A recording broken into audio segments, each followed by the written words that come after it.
성탄절이 한 주간 앞으로 다가왔습니다. 성탄절을 기다리고 있는 여러분들의 마음이 어떠하신지 한번 자신에게 질문을 해 보시기를 바랍니다. 여러분, 예수님 때문에 수많은 사람들이 구원을 얻었고 나도 구원을 얻었습니다. 그러니 예수님의 오심을 축하하면서 감사하는 것들은 당연하다고 생각이 되어집니다. 예수님의 희생을 통해서 모든 족속들이 하나님에게 갈 수 있는 구원의 길이 열려졌고, 그리고 그 하나님 믿는 사람들이 구원을 받게 되었습니다. 그것은 시간과 공간을 초월해서, 그리고 역사와 문화를 초월해서 지금도 끊임없이 역사하시고 성취하고 계신 것을 우리는 볼 수가 있습니다. 그러기에 이제 오늘부터 시작되어져서 성탄절까지 성탄 이 주간에 그 하나님을 찬양하고 예배하는 것들이 무엇보다도 중요하다고 생각이 되어집니다. 그래서 이번 주간 한 주간 동안에 우리 123 기도회에 매일 여러분들에게 전달되는 요절 말씀은 성탄을 중심으로 여러분들에게 전달이 될 것입니다. 여러분, 다윗은 자신의 인생을 정리하면서 사무엘하 22장에 바로 하나님을 찬양하고 노래하는 것을 볼 수가 있습니다. 그리고 이 찬양시 속에 예수 그리스도의 존재, 그 존재에 대해서도 밝히 이야기하고 있는 것을 볼 수가 있습니다. 여러분, 사무엘상, 사무엘하를 보게 되어질 때에 사무엘상 2장에서는 한나의 노래가 나옵니다. 그래서 사무엘상의 한나의 노래로 시작해서 오늘 사무엘하 22장에 보면 다윗의 노래가 나오는데, 다윗의 노래로 이 대단원의 막을 내린다라고 하는 것들을 우리는 볼 수가 있습니다. 그래서 2장에 사무엘상 2장에 한나의 노래로 시작한 사무엘서가 사무엘하 22장에 다윗의 노래로 막을 내린다. 그러면서 우리가 사무엘 상하를 우리가 지속적으로 공부했잖아요. 말씀을 들었는데 거기에 보면 한나가 나오게 되어지고, 또 한나의 기도를 통해서 사무엘이 출생이 되어지고, 그리고 또 사울과 다윗, 뭐 이런 인물들이 나와요. 그런데 실질적으로 이런 것들을 보면서도 우리가 기억해 봐야 될 것은 사무엘 상하의 진짜 주인공은 누구냐? 한나도 아니고 사무엘도 아니고 사울도 아니고 다윗도 아니고 누구냐? 예수 그리스도가 바로 주인공이고 바로 하나님이 주인공이라고 하는 것을 우리는 봐야 된다고 하는 것입니다.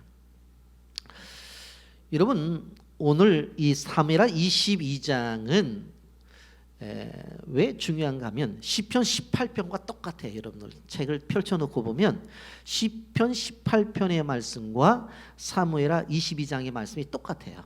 그런데 단 하나 다른 것은 시편에는 1절이 달라요. 1절만 다르고 다른 것들은 다 똑같아요. 그래서 사실 이 고백적 시가 오히려 역사서인 사무엘하에 들어가 있다는 것, 우리가 좀 주의 있게 볼 필요성이 있습니다. 저는 오늘 사무엘하 22장을 세 수로 나누어서 좀 생각해 보려고 하는데, 첫째는 구원의 하나님을 찬송하고 있는 겁니다. 1절과 20절까지. 그리고 둘째는 은혜로 덮으시는 하나님을 찬송해요. 21절에서 28절까지. 셋째는 다윗의 등불이 되어주신 하나님을 찬송하고 있어요. 29절에서부터 51절까지. 이렇게 22장을 좀 묵상하려고 합니다. 영상 보고 말씀 계속하겠습니다. 저요?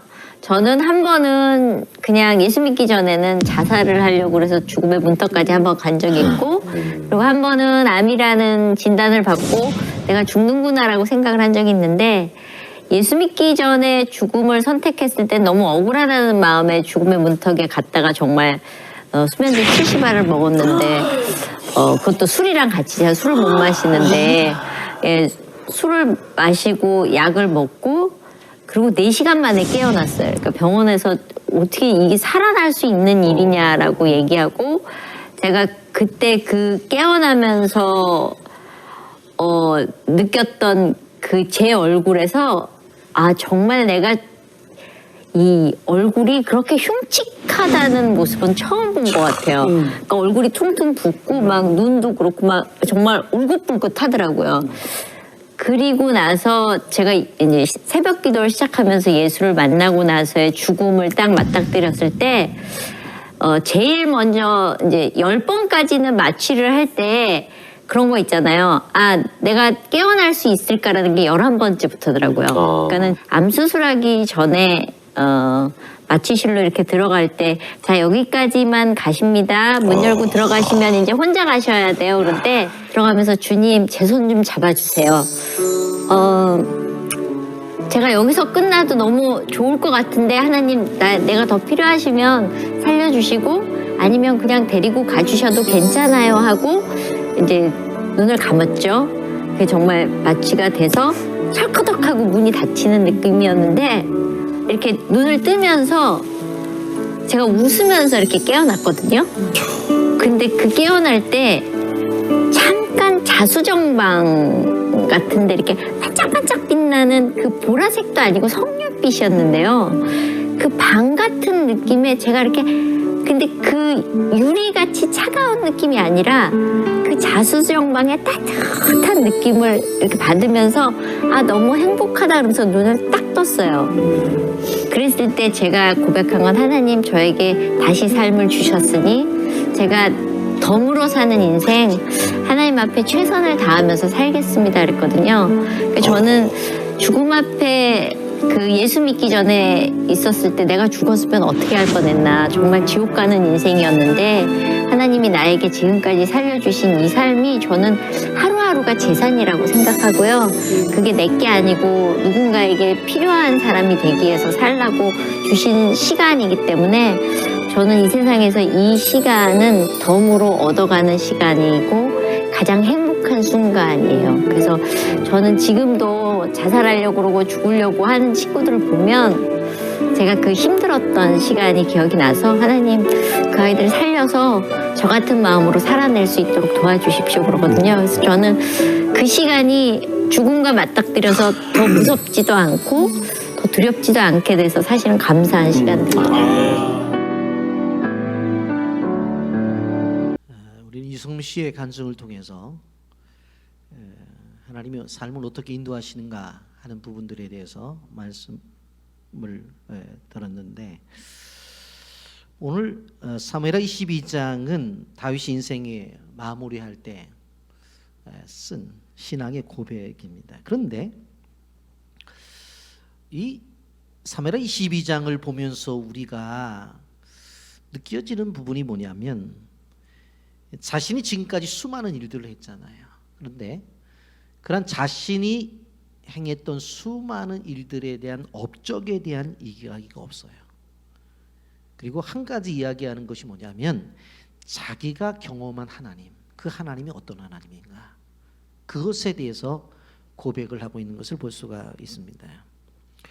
여러분 생각을 해본다고 한다면 우리가 인생을 마감하게 되어질 때에 자기가 행한 일이 있으면 업적을 이야기할 수 있잖아요. 아 나는 사무엘 선지자에게 기름 부음 받은 사람이야. 그리고 내가 누구야 골리앗과 싸워서 이긴 사람이라고 수없이 사울왕이 나를 죽이려고 쫓아왔지만 하나님의 보호하심 속에서 내가 지금 살아있는 것이고 더 나아가 통일 왕국을 세워서 하나님의 나라를 세웠던 사람이야. 그 이야기할 수 있잖아요. 다윗이 위인전을 썼다고 하면 한두 권 갖고 됐겠어요? 예? 그런데 그런 얘기가 없어요. 그런 얘기가 없다고. 그럼 무슨 얘기를 써요?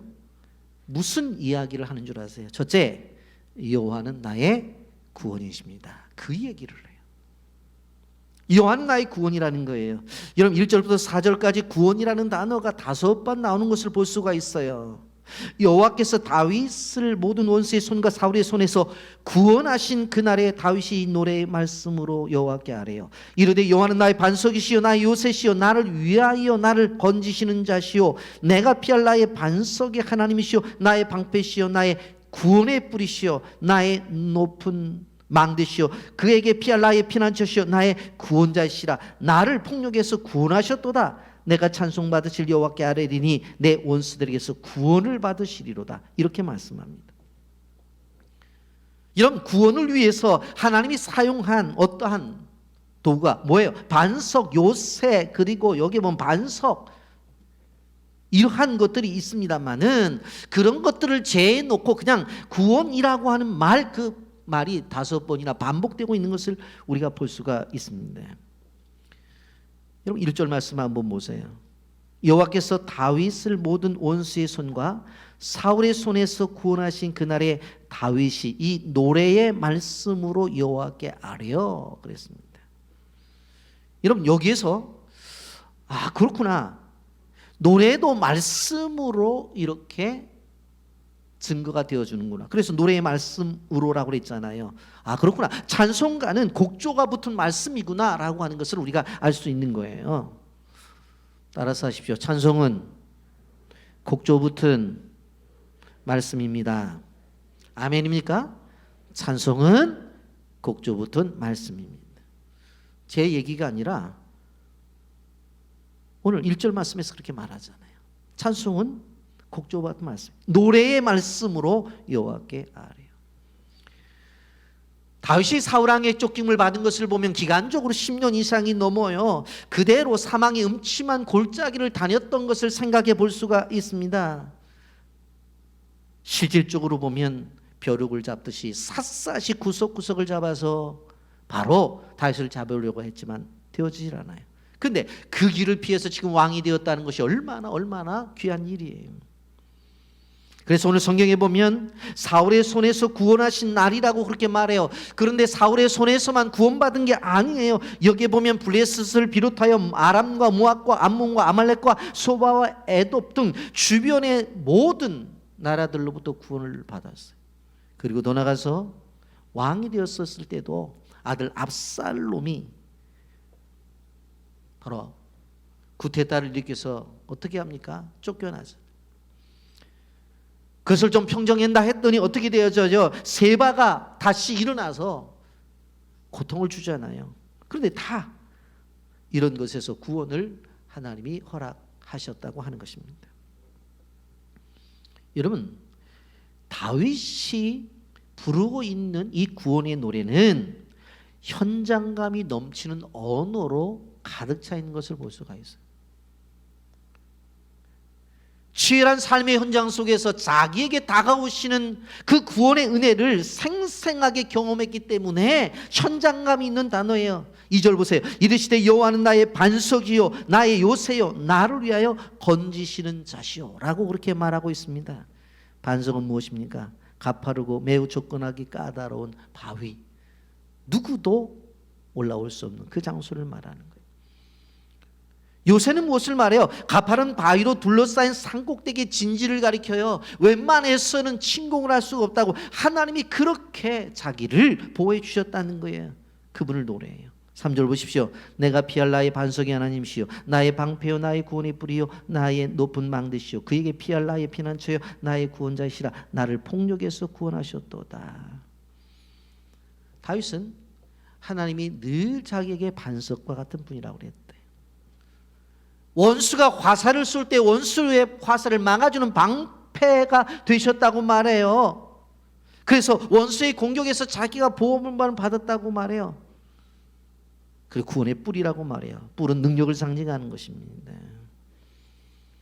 진정한 구원의 뿔은 예수 그리스도십니다. 누가복음 1장 69절에 우리를 위하여 구원의 뿔을 그 종 다윗의 집에 일으키셨으니 라고 그렇게 말해요. 다윗의 집에 일으킨 그 뿔이 누구예요? 예수 그리스도예요. 이것이 성탄이에요. 이것이 바로 주님의 오심이에요.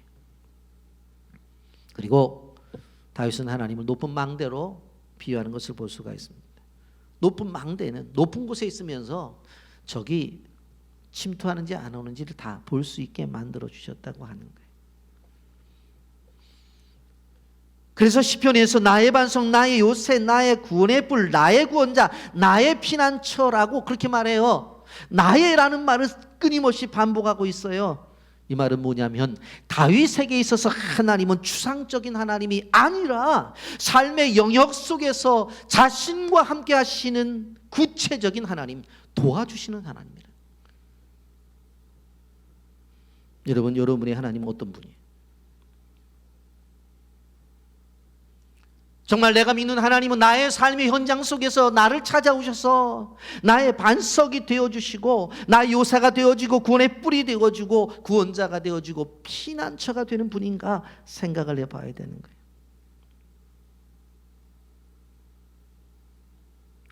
여러분, 이러한 끊임없는 이야기를 하면서도 그 중심에는 뭘 이야기하고 있어요? 상징적으로 수많은 것들을 이야기하지만 내용적으로 들어가 보면 반복되는 것이 구원이라는 단어가 사용돼요. 구원. 4절 이후에도 보세요. 20절에 나를 또 넓은 곳으로 인도하시고 나를 기뻐하심으로 구원하셨도다. 47절 여호와의 사심을 두고 나의 반석을 찬송하며 내 구원의 반석이신 하나님을 높일지로다. 51절 여호와께서 그의 왕에게 큰 구원을 주시며 기름 부음 받은 자에게 인자를 베푸시며 영원하도록 다윗과 그 후손에게 하였도다. 그랬어요. 구원하시는 하나님. 여러분 5절 말씀 보세요. 사망의 물결이 자기를 애우고 불의 장수가 나를 두렵게 했다고 했어요. 사울이 자신을 죽이려고 군대를 이끌고 성남 파도처럼 밀려왔을 때를 이야기하는 거예요. 아들 압살롬이 반역을 일으켜서 예루살렘에서 쫓겨나게 되어질 때에 불의의 홍수가 덮친 것이었잖아요. 그럴 때 얼마나 두려웠겠어요. 이제 끝난 것이 아닌가. 그래서 6절에 이렇게 말하는 거예요. 수월의 줄이 나를 두르고 사망의 올무가 내게 이르렀더라. 지옥의 줄이 나를 두르고 사망의 올무가 내게 이르렀도다. 죽음의 공포가 밀려와서 자기 목을 쪼이고 있는 거예요. 발자국을 옮길 수가 없어요. 왜?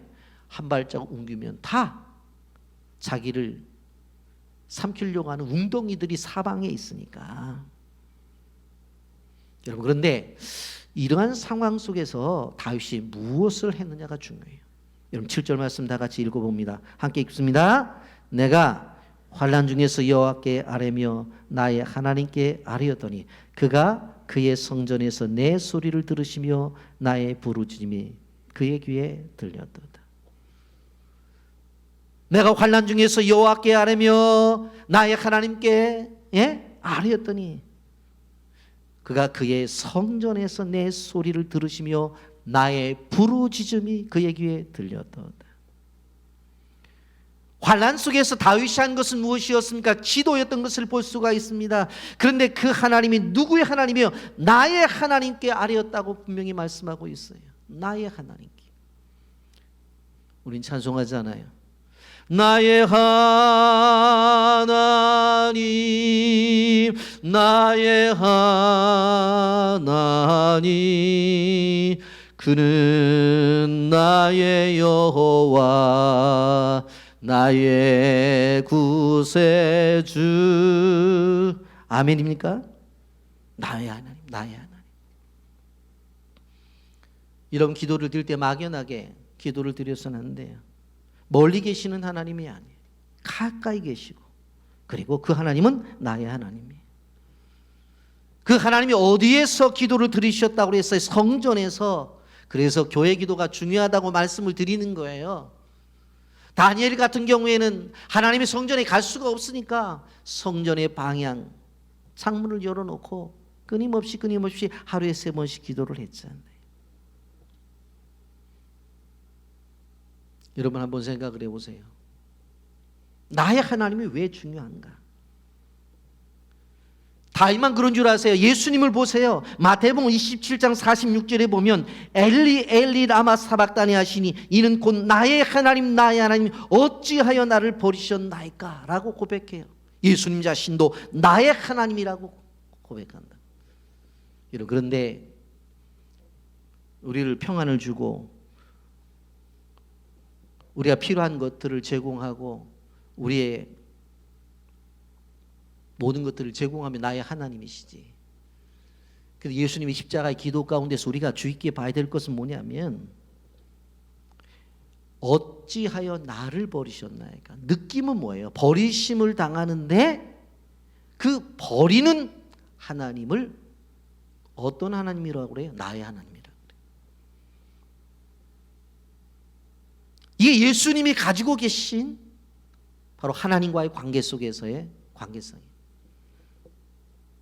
우리는 신앙생활을 하면서 우리가 기도하는 거 주면 나의 하나님이지, 내가 원하는 것들 주시면 맞습니다, 나의 하나님입니다. 어떻게 내가 생각지도 않은 것들을 주셨습니까? 분명히 당신은 나의 하나님입니다.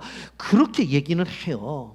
그런데 예수님처럼 십자가의 상에서 버리심을 느끼면서까지 하나님을 나의 하나님이라고 고백할 수 있을까? 우리는 이 단계까지 가야 되는 거예요. 고통당할 때 나의 하나님으로, 아픔을 당할 때도 나의 하나님, 끊임없이 나의 하나님으로 고백해야 돼.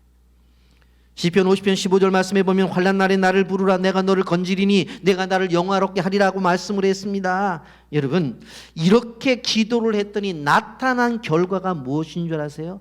8절 보십시오. 이에 땅이 진동하고 떨며 하늘의 기초가 유동하고 흔들렸으니 그의 진노로 말미암음이로다.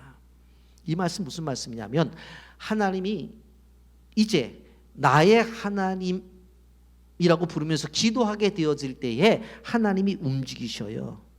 땅이 진동하고 떨며 하늘의 기초가 유동하고 흔들려요. 그리고 그분의 진노가 나타났다 그랬어요.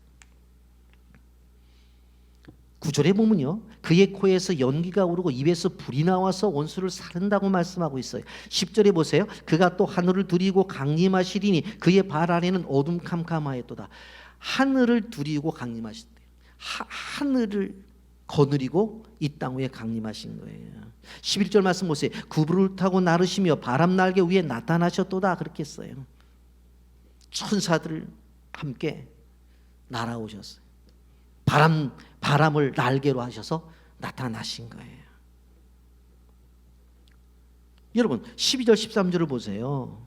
여기 보면 그가 흑암 곧 모인 물과 공중에 빽빽한 구름으로 둘린 장막을 삼으시며 그 앞에 있는 광채로 말미암아 숯불이 피었도다.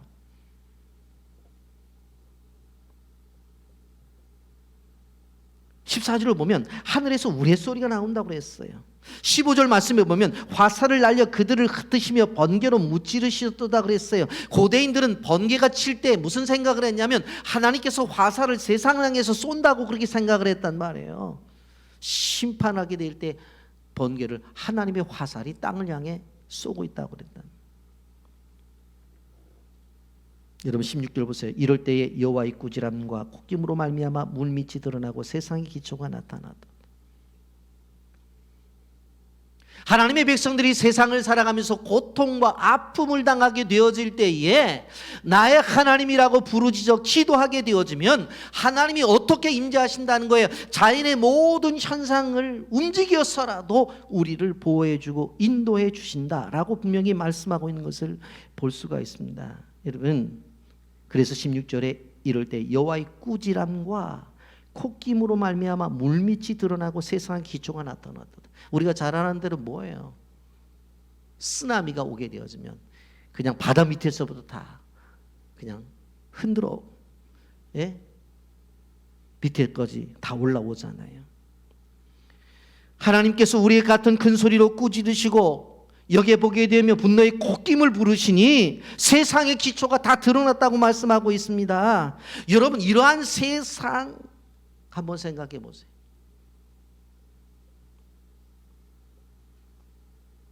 우리는 직접적인 경험을 못했습니다만은 여러분, 지진이 일어난 도시 같은 경우들을 한번 보세요.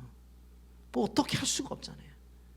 땅이 갈라지고 그냥 있던 건물이 무너져 버리고 사람들 살겠다고 우왕좌왕하고 건물에 깔렸던 사람들은 나 살려달라고 소리를 지르고 막 이런 상태가 되어져 버린 거예요. 그때 하나님이 어떻게 하시는 줄 아세요? 17절 말씀 보세요. 다 같이 읽어봅니다. 시작. 그가 위에서 손을 내미사 나를 붙드시며 많은 물에서 나를 건져내셨다. 아멘. 아멘.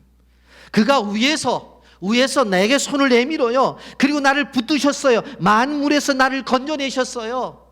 산에서 나오는 샘물도 터져서 문제가 되어지고, 그리고 강물도 바닷물도 다 뒤집어져서 쓰나미로 온 세상이 난리가 난 상태 속인데 하늘에서 손이 내려와요. 그리고 우왕좌왕하며 고통 속에 있는 우리를 향해서 내 손 잡으라고 말해요. 내 손 잡으라고. 그리고 그 많은 물에서 우리를 구원해 주세요. 아멘입니까? 그가 위에서 손을 내미사 나를 붙드시며, 나를 붙드시며. 내가 주님을 붙든 것이 아니라 바로 주님이 나를 붙든 거예요. 주님이 나를 붙든 거예요. 내가 붙들었을 때는요, 상황이 힘들고 어려우면 놓칠 수 있다고. 그런데 주님이 붙든 손은요, 절대로 놓쳐지지를 않아. 우리나라 이를 키워본 분들은 다 알 거예요. 아빠 손 잡아. 그럼 지가 잡으려고 막 했어요. 그 조그만 손이 아빠 손, 엄마 손 잡아봐서 얼마 가다가 놓치거든요. 그러는 거 아니야. 그리고 부모님이 탁 잡을 때에 어떻게 돼요? 안전한 거지. 그래서 여기에서 뭘 말씀하시는 거예요? 하나님이 나를 붙드시고 많은 물에서, 그 수많은 고통과 고난 속에서 우리를 건져내셨다. 건져내셨다. 반복해서 18절에 이렇게 말합니다. 나를 강한 원수와 미워하는 자에게서 건지셨으며 그들은 나보다 강했기 때문이로다. 다윗이 대단한 사람이었습니다만 한번 생각을 해보세요. 골리앗 앞에 있을 때 다윗은 아주 조그만 그냥 어린 아이에 불과해요. 그런데 하나님이 붙잡아서 그를 승리로 이끄셨던 것을 바라볼 수가 있습니다. 사울과의 싸움도 마찬가지입니다. 사울은 왕이에요. 다윗이 도망갈 때 군사를 3,000명을 데리고 가서 잡아 죽이려고 했던 거예요. 어떻게 견뎌내요? 어떻게 보면 사냥꾼 앞에 있는 산쥐에 불과해요. 그런데 그 속에서 살아나잖아요. 왜 그래요? 왜 그래요? 하나님이 붙잡아 주셨기 때문에. 하나님이 붙잡아 주셨어요. 그래서 다윗이 구원의 노래를 부릅니다. 19절 20절 다 같이 봅니다. 시작. 그들이 나의 재앙의 나라에 내가 이르렀으나 여호와께서 나의 의지가 되셨도다. 나를 또 넓은 곳으로 인도하시고 나를 기뻐하심으로 구원하셨도다. 하나님을 의지하고 나의 하나님이라고 부르고, 그리고 나의 하나님이라고 기도하고 나의 하나님이라고 찬양하니까 하나님이 이렇게 붙잡아 주신 거예요. 그분을 의지하니까. 우리가 일주일에 한 번씩 목장 모임을 가집니다마는 그 목장 안에서 무엇을 얘기하는 거예요? 바로 하나님을 의지했더니 하나님이 이렇게 한 주간도 인도해 주셨다 하는 것을 이야기하는 거잖아요. 우리 하나님이 어떤 하나님이라고요? 구원의 하나님. 그 하나님이 누구의 하나님이라고요? 나의 하나님. 아멘. 그 다음에 우리가 21절부터 28절까지는 은혜로 덮으시는 하나님이에요. 은혜로 덮으시는 하나님. 따라서 하세요. 은혜로 덮으시는 하나님. 여러분 21절부터 25절까지 보면 여호와께서 내 공의를 따라 상 주시며 내 손의 깨끗함을 따라 갚으셨으니 이는 내가 여호와의 도를 지키고 악을 행함으로 내 하나님을 떠나지 아니하였으며 그의 법도를 내 앞에 두고 그의 규례를 버리지 아니하였음이로다. 내가 또 그의 앞에 완전하여 스스로 지켜 죄악을 피하였나니 그러므로 여호와께서 내 공의대로 그의 눈앞에 내 깨끗한 대로 내게 갚으셨도다. 제가 왜 본문을 천천히 읽었는 줄 아세요? 천천히 보시라는 거예요. 천천히 보시라고. 여러분 이 본문에서 다윗은 자신의 공의를 이야기하고 있어요. 자신의 공의. 우리가 알아야 될 것은 구원이라고 하는 것은 값없이 받는 거예요. 구원은. 그러나 상급은 행위가 전제가 되어져 있는 거예요. 그 사람이 어떤 사역을 했느냐에 따라서 상급이 주어지는 것이에요. 그렇기 때문에 구원은 값없이 주는 것이지만 상급은 우리가 행한 대로 받는 것이기 때문에 여러분들 연말에 이제 우리 부목사님들을 통해서 마을장님들을 통해서 올해 이것 좀 맡아주십시오. 그러면 아멘. 예, 두 가지만 있는 거예요. 왜? 상급이 있기 때문에. 아시겠습니까? 근데 한번 생각을 해보시자고. 다윗이 21절에 내 공의를 따라 내 손의 깨끗함을 따라 그렇게 말했어요. 22절에 내가 여호와의 도를 지키고 내 하나님 여호와를 떠나지 아니했대. 23절에 모든 법도를 내 앞에 두고 그 규례를 버리지 아니했다는 거예요. 24절에 더 재밌는 말을 해요. 내가 또 그의 앞에서 완전했대. 완전해서 스스로 자기 스스로 지켜 죄악을 피했대요. 그랬더니 25절에 여호와께서 내 공의대로 내 눈앞에서 깨끗한 대로 나를 갚으셨대. 여러분 한번 생각해 보세요. 스스로 죄악을 피했다고 말했지만 다윗이 스스로 죄를 피한 사람입니까? 죄를 쫓아간 사람이에요. 가만히 있는 여자 불러다가 잠자고 그래서 애 가지고 그 남편 전쟁터에 보내갖고 죽게 하고 그랬잖아요. 바세바를 쫓아가고 우리아엘 전선에 내보내고 죽게 하고 그랬잖아요. 근데 뭐가 깨끗해요? 사무엘상 27장에 보면 사울의 손에 죽게 생겼으니까 어떻게 하냐면 블레셋 땅으로 가게 되어져요. 600명을 데리고 가게 되어지는데 실질적으로 가드왕 마옥의 아들 아기스에게 가게 되어지는데 아기스가 보니까 나가서 뭐 물품들을 또 이렇게 가지고 오는 게 어디 갔다 오냐 그랬더니 기르스 사람과 아말렉 사람들을 침공해가지고 그들을 죽이고 그들이 가지고 온 것을 빼앗아 왔는데 뭐라고 말을 하냐면 저 유다 남쪽 지역에 가서 자기가 침공했다는 거예요. 그러니까 아기스 입장 속에서 볼 때는 얼마나 좋아요. 실질적으로 언제라도 유대를 멸망시키려고 하는데 그 다윗이 그 일을 해주니까 그래서 실질적으로 다윗이 블레셋 아기스의 경호대장이 되는 것을 볼 수가 있습니다. 그런 일들이 있었어요. 그런데 오늘 본문에는 그런 이야기가 없어요. 왜? 그러한 일들이 있음에도 불구하고 공의를 따라서 상 주셨고 깨끗했다고 얘기를 하는지 그리고 자신이 완전하고 죄악을 피했다고 이야기를 하는지 왜 이렇게 자신 있게 이야기를 하는 줄 아세요? 이유는 단 한 가지예요. 하나님이 그 모든 허물을 덮어주셨기 때문에 그래요. 허물을 다 덮어주셨어요. 하나님이 용서해 주셨어요. 이것이 하나님의 자비하심인 것을 우리는 알아야 되는 것입니다. 그래서 자신 있게 이렇게 이야기를 하는 거예요. 여러분 야곱의 인생을 보십시오. 야곱의 인생을 보면 어머니 뱃속에서부터 장자권을 빼앗으려고 하는 욕심이 있었어요. 그런데 그것을 되어지지 아니하면 끝나는 것이 아니라 포기하지 않고 결국 팥죽 한 그릇에 장자권을 빼앗잖아요. 그리고 그 일로 인해서 바단 아람으로 삼촌의 집으로 도망을 가게 되어지는데 20년 만에 돌아오게 되어져요. 그의 모습을 보세요. 행에서가 무서워서 두 때로 나누고 자신은 혼자 있는 거예요. 그때 하나님의 사자가 찾아와서 씨름을 해서 이스라엘이라는 이름을 얻지만 그는 베델에서 한 약속은 지키지 않아요. 그가 집을 떠나서 바단 아람으로 가게 되어질 때 베델에서 잠을 자잖아요.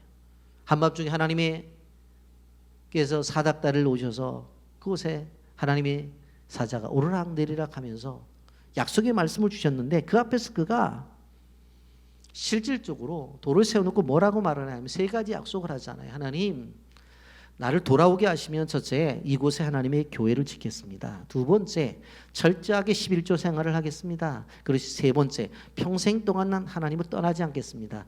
그래서 삼촌 라반의 집에 갔다가 20년 만에 돌아오게 되어지는데 베델로 돌아간다고 약속을 해놓고 베델로 안 가요. 왜? 아직도 20년이 지났는데 그건 개발이 안 돼서 그 밑에 있는 세겜이 너무 문화가 좋아. 그래서 거기서 생활을 하다가 결국은 어떻게 돼요? 하나밖에 없는 자기의 딸 디나가 성폭행을 당하잖아요. 그래서 그것을 보고 오빠들이 어떻게 해요? 결혼을 하겠다고 사돈 맺자고 온 추장한테 우리는 할례를 받아야지만 결혼할 수가 있습니다. 그럼 받겠다고. 당신만이 아니라 여기 있는 남자가 다 받아야 된다. 그렇게 하겠다고. 그 할례를 받게 하고서 그 남자들 다 죽였잖아요. 살인극이 벌어졌잖아요.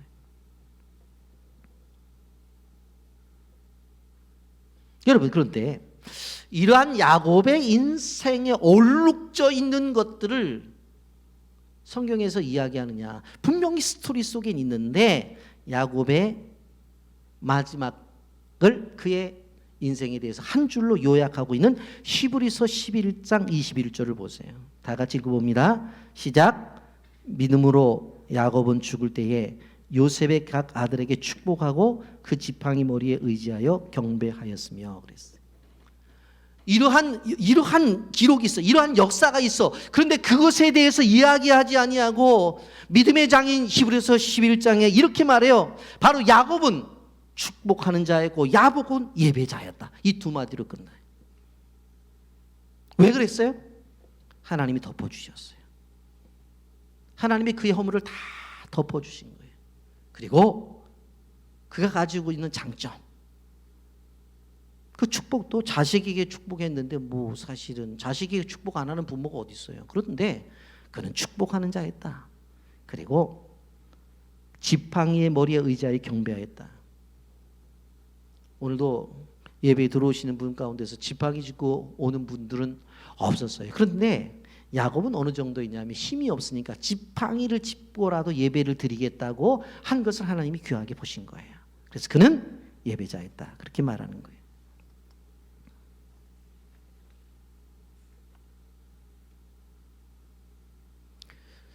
이런 다윗은 생각을 했어요. 자신의 인생의 삶 속에서 수많은 얼룩짐이 있지만 그것에 대해서 묻지 않고 덮어주시는 하나님, 덮어주시는 하나님. 그 하나님이 얼마나 귀하냐. 여러분 찬송가 313장에 보면 2절에 이렇게 찬송가 가사가 있습니다. 내 임금 예수 내 주여 내 허물은 덮으시고 주 십자가에 흘리신 그 피를 믿는 마음을 보사 내 중한 죄를 사하여 참 평안한 마음 주소서. 이렇게 가사가 되어 있어요. 내 임금 예수 내 주여 내 허물은 덮으시고 주 십자가에 흘리신 그 피를 믿는 마음 보사 내 중한 죄를 사하여 참 평안한 마음 주소서. 아멘입니까?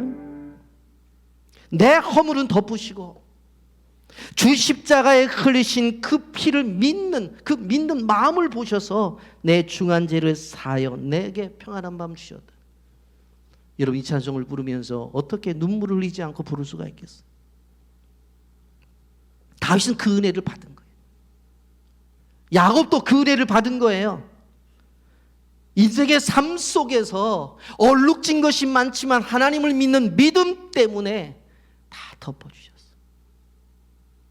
그래서 우리는 또 이렇게 찬송하잖아요. 은혜 아니면 살아갈 수가 없네.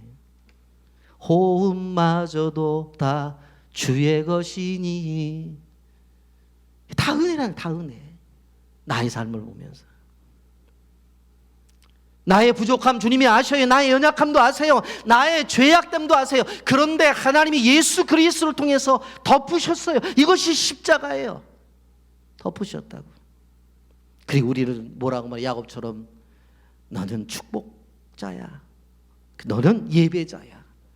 그걸 인정해 주시는 거예요. 이것이 은혜라고 하는. 근데 여러분 우리가 신앙생활하면서 하나님이 다 덮으셨는데 우리는 자꾸 끄집어내서 저 권사는 저래서 안 되고 이 권사는 이래서 안 되고 그 권사는 고래서 안 되고 자꾸 그래요. 그러지 마시라고. 하나님 다 덮으셨어. 덮으셨어. 십자가로 다 덮으셨다. 그 일을 위해서 오셨어요. 그게 성탄절이에요. 다 덮으셨어요. 그러면서 세 번째 우리가 마지막으로 여호와는 나의 등불이시다 라고 하는 부분을 좀 생각해 봅니다. 29절에 보세요. 주는 나의 등불이시니 여호와께서 나의 어둠을 밝히리다 그랬어요. 등불이 하는 역할이 무엇입니까? 어두운 밤길을 가게 되어질 때 등불 가지고 가야 비춰줄 수 있죠. 여러분 근데 29절에 보세요. 여호와여 주는 나의 등불이시다. 여호와께서 나의 어둠을 밝히시다. 자기 인생이 어둡고 어디로 갈지 모를 때 여호와께서 인도하신다. 그런데 이스라엘 사람들은 다윗이 자신들의 등불이라고 말했고 다윗은 여호와가 등불이라고 말한 것을 볼 수가 있습니다. 철저하게 하나님을 의지하고 나가는 거예요. 그런데 그 등불 안내하는 역할을 무엇을 통해서 하시느냐? 31절과 32절. 하나님의 도는 완전하고 여호와의 말씀은 진실하니 그는 자기에게 피하는 모든 자에게 방패시로다. 여호와 외에 누가 하나님이며 우리 하나님 외에 누가 반석이냐? 하나님이 우리를 안내하는 등불로서의 안내자 역할은 무엇을 통해서 하세요? 말씀을 통해서 하신다는 거예요. 시편 119편 105절에 이렇게 말합니다. 주의 말씀 내 발의 등이요 내 길의 빛이라고 말씀을 하고 있는 것을 바라볼 수가 있습니다. 하나님의 말씀이 우리의 등불이라는 거예요. 33절부터 36절에 보면 하나님은 나의 견고한 요새시며 나를 안전한 곳으로 인도하시며 나의 발로 암사슴 발갛게 하시며 나를 나의 높은 곳에서 세우시며 내 손을 가르쳐 싸우게 하시니 내 팔이 놋활을 당기도다. 주께서 또 주의 구원의 방패를 내게 주시던 주의 온유함이 나를 크게 하셨나이다. 우리의 삶 속에서 말씀이 우리에게 주는 역할에 대해서 분명히 이야기를 해요. 그리고 37절에 내 걸음을 넓게 하셨고 내 발이 미끄러지지 아니하게 하셨나이다. 하나님께서 말씀을 통해서 나의 행동 반경을 넓게 해주시고 그 삶 속에서 미끄러질 때 미끄러지지 않게끔 해주는 게 뭐예요? 말씀이라고 그렇게 말해요. 그리고 그 말씀에 힘을 덧입고 원수를 이길 수가 있다고 38절 39절에 말합니다. 내가 내 원수를 뒤쫓아 멸하였으며 그들을 물찌르기 전엔 돌이키지 아니하였나다. 내가 그들을 물질러 전멸하였더니 그들이 내 발 아래에 엎드러지고 능히 일어나지 못하나이다. 원수를 이길 수 있는 게 말씀입니다.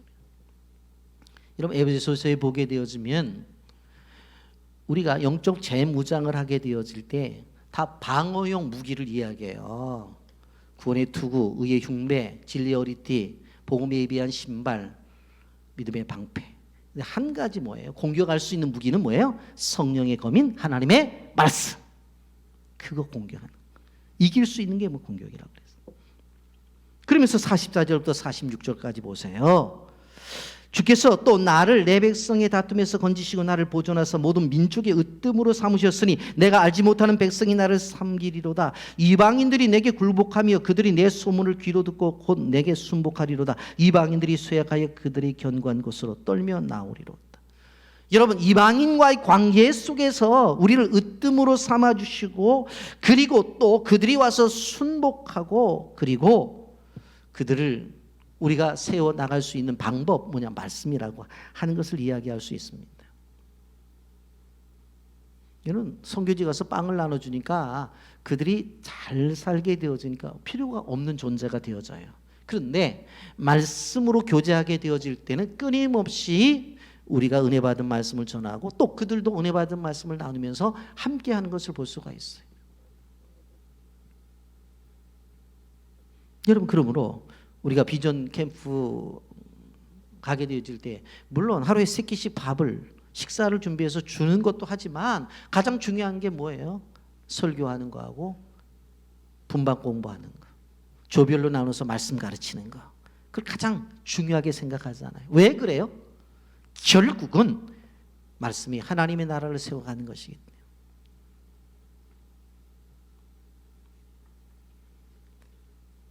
그러면서 51절 결론적으로 이렇게 말씀합니다. 여호와께서 그의 왕에게 큰 구원을 주시며 기름 부음 받은 자에게 인자와 베푸시며 영원하도록 다윗과 그 후손에게 하였더라. 여호와께서 큰 구원을 베푸신다고 해서 큰 구원. 다윗은 여호와를 나의 등불이라고 찬양한 것을 볼 수가 있습니다. 여러분 우리는 기억해야 됩니다. 이러한 등불로 나타나시는 분이 오늘 성경 히브리서 13장 8절에 이렇게 말했어요. 예수 그리스도는 어제나 오늘이나 영원토록 동일하신 분이다. 그때나 지금이나 다 동일하십니다. 오늘 우리는 말씀을 정리하면서 구원의 하나님에 대해서 생각해 봤어요. 그리고 모든 것을 덮으시는 분, 그분에 대해서 또 묵상해 봤어요. 그리고 우리를 인도하시는 등불이 되시는 그 하나님에 대해서. 다윗이 그 하나님에 대해서 나의 하나님이라고 고백하며 시를 쓴 것처럼 우리도 하나님과의 관계 속에서 나의 하나님이라고 고백하며 시를 쓰는 그러한 신앙이 있으면 좋겠다고 생각이 되었어요. 여러분, 성탄을 맞이해서 우리가 받은 이 은혜를 나눠야 돼. 성탄절에 대해서 뭐 하고 싶냐, 어디를 가고 싶냐 그랬더니 백화점을 가겠다, 좋은 식당에, 맛있는 식당에 가서 식사를 하겠다, 어떤 사람들은 유명한 관광지를 가겠다, 또 외국에 한번 나갔다 오겠다, 그런 사람도 있고, 또 젊은이들 보니까 스키장에 가겠다, 뭐 그런 사람들이 1위라고 그래요. 그런데 적은 소수이지만 0.8%의 사람들은 고아원이나 장애인 시설에 가서 선물을 드리고 오겠다. 이것이 성탄절의 정신이죠. 구원받은 자. 이 구원의 은혜를 어떻게 갚아야 될 것인가? 하나님이 내가 죄가 있음에도 다 덮어주셨는데, 내가 이 은혜를 어떻게 갚아야 될 것인가? 길도 모르는 나에게 말씀을 통해서 길을 가르쳐 주셨는데 어떻게 갚아야 될 것인가? 바로 그 예수님께서 가졌던 생각들, 그분이 행했던 것들을 우리가 따라하면 되는 거예요. 이 땅에 오신 예수님의 정신은 구원을 위해서, 죄를 덮어주기 위해서, 갈 길을 모르는 우리들에게 갈 길을 인도하기 위해서 오셨어요. 그렇다고 한다면 작은 선물이라도 준비해서 주님의 사랑을 전하면서 구원자 예수 그리스도, 그리고 그분이 가지고 계신 그 덮으시는 사랑과, 그리고 갈 길을 인도하시는 그분을 소개하면서 작은 케이크 하나라도 나누신다고 한다면 얼마나 감사할 것인가. 이번 성탄 주간에 하나님의 놀라운 축복이 있기를 예수님의 이름으로 축복합니다. 아멘.